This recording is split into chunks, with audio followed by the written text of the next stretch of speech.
এই গাইস, আবার একটা শর্টস নিয়ে চলে এসেছি। আজকে আমি ভীষণ খুশি আর তোমাদেরকে সেই খুশি সামিল করতে চাইছি। চলো চলো আমার সাথে ছাদে। হ্যাঁ, ছাদে এসেছি লাইটগুলো দেখানোর জন্য নয়, তবে লাইটগুলো এত কেন দেওয়া হয়েছে সেটা তোমাদেরকে আমি দেখাবো পরের ব্লগে। এইটা দেখানোর জন্য কিন্তু আমি ছাদে নিয়ে এসেছি।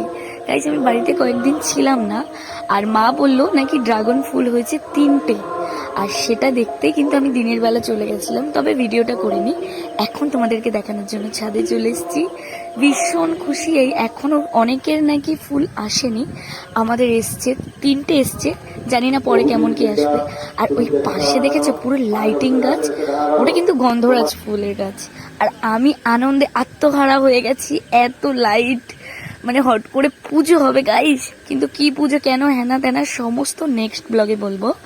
যাই হোক, আমি রাত 11টা বাজে ফুলটা ফোটা অবস্থায় তোমাদেরকে দেখাতে এসেছি। শর্ট ব্লগটা ভালো লেগে থাকলে অবশ্যই লাইক কমেন্ট চ্যানেল সাবস্ক্রাইব।